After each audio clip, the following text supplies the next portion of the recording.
PM-ശ്രീ പദ്ധതി പൂർണ്ണ അർത്ഥത്തിൽ സംസ്ഥാനത്ത് നടപ്പാക്കുമെന്നാണ് UDF തീരുമാനിച്ചിരിക്കുന്നത്. മോഡൽ സ്കൂളുകൾ സ്ഥാപിക്കാൻ നൽകുന്ന ഫണ്ട് അത് സ്വീകരിച്ചുകൊണ്ട് അതിൻ്റെ വ്യവസ്ഥകൾ പ്രകാരമുള്ള പാഠ്യപദ്ധതി ഒഴിവാക്കാൻ എങ്ങനെ കഴിയും?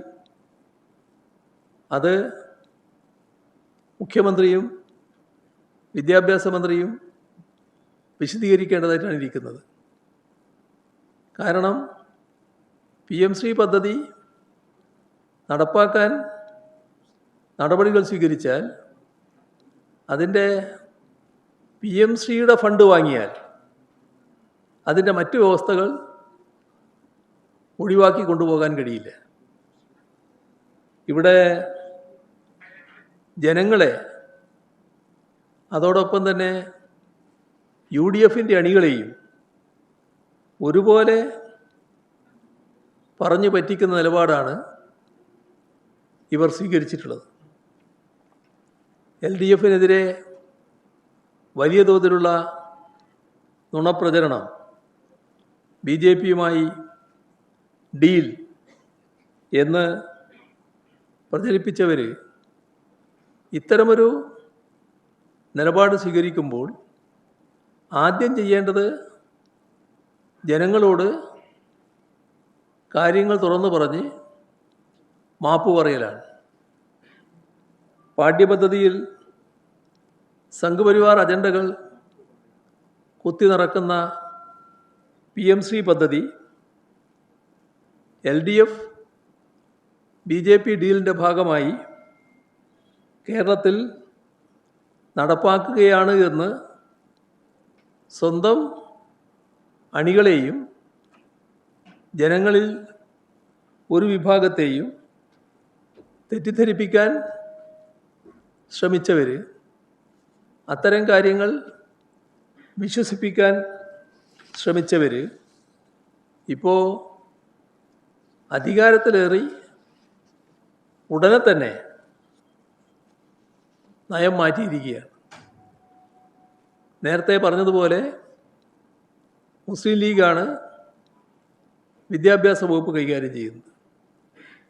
ഇവിടെ സ്വന്തം അണികളെ പിന്നിൽ നിന്ന് കുത്തുന്ന നിലപാടാണ് കോൺഗ്രസും ഇന്ത്യൻ മുസ്ലിം ലീഗും UDF ആകെയും ഇക്കാര്യത്തിൽ സ്വീകരിച്ചിരിക്കുന്നത്. നമ്മുടെ സംസ്ഥാനത്ത് ഈ പദ്ധതി നടപ്പാക്കുന്നതിന് എന്തിനാണ് വാശി കാണിക്കുന്നത്?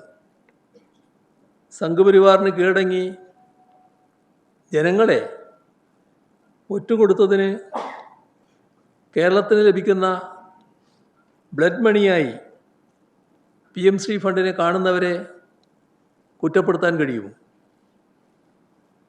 ഇത് തീർത്തും വഞ്ചനാപരമായ നിലപാടാണ്. പക്ഷെ നാം കാണേണ്ടത് ഇത് ഒറ്റപ്പെട്ടതല്ല. തുടക്കത്തിൽ ഞാൻ പറഞ്ഞു, കോൺഗ്രസ് ഭരിക്കുന്ന മറ്റ് സംസ്ഥാനങ്ങളെല്ലാം ഇത് അംഗീകരിച്ചതാണ്. അപ്പോൾ കോൺഗ്രസിൻ്റേതായ വഴിക്ക് കോൺഗ്രസ് നീങ്ങുകയാണ്. കോൺഗ്രസ്സിന് PM-ശ്രീ പദ്ധതിയോട് വലിയ വിയോജിപ്പില്ല. അതുകൊണ്ടാണ് മറ്റ് സംസ്ഥാനങ്ങളിൽ PM-ശ്രീ പദ്ധതി നടപ്പാക്കുന്നതിൽ പങ്കാളിയായി കോൺഗ്രസ് മാറിയത്. കേരളത്തിൽ LDF ഭരിക്കുമ്പോൾ PM-ശ്രീ എതിർത്തു എന്നുള്ളത് ശരിയാണ്. പക്ഷെ അത് PM-ശ്രീയോടുള്ള എതിർപ്പായിരുന്നില്ല. PM-ശ്രീയുടെ മേലെ LDF-നെ തെറ്റിദ്ധരിപ്പിക്കാനുള്ള നീക്കങ്ങളാണ് നടത്തിയത്. ഞാൻ ആ ഭാഗം നേരത്തെ വിശദീകരിച്ചു കഴിഞ്ഞു, കൂടുതൽ ആവർത്തിക്കുന്നില്ല. LDF-ന് PM-ശ്രീയോട് യോജിപ്പുണ്ടായിരുന്നില്ല. SSK ഫണ്ട് തടഞ്ഞതിൻ്റെ ഭാഗമായി ആ ഫണ്ട് റിലീസ് ചെയ്ത് കിട്ടാൻ ഉള്ള ഒപ്പിടലാണ് നടന്നത്, MOU ഒപ്പിടലാണ് നടന്നത്. MOU ഒപ്പിട്ടപ്പോഴും ഒരു തുടർ നടപടിയും സ്വീകരിച്ചില്ല. എന്നാൽ കേരളത്തിൽ മാത്രം ആ ഘട്ടത്തിൽ കോൺഗ്രസും UDFും PMCക്കെതിരെയുള്ള ശക്തമായ നിലപാട് സ്വീകരിച്ചു.